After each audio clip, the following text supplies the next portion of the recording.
ஒரு டெய்லர் கடையில் பார்த்தேன். கத்திரிக்கோலை அவர் பாட்டுக்கு எங்கிட்டோ தூக்கி எறிஞ்சிருந்தார்.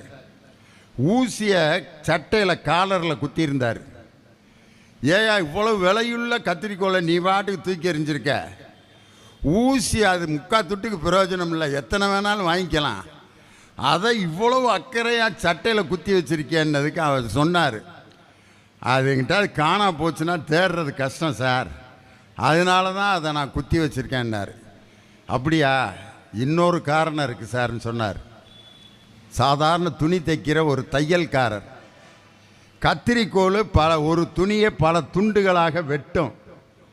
ஆனால் ஊசி தான் 2 துணிகளை இணைக்கும். அதனால் பலவற்றை இணைக்கக்கூடிய இந்த ஊசியை நான் மரியாதையோடு பத்திரமா வச்சுருக்கேன். வெட்டி விடுற கத்திரிக்கோளை நான் அனாவசியமாக தூக்கி எறிஞ்சிருக்கேன் சார்ன்னு சொன்னார். இந்த திருச்சி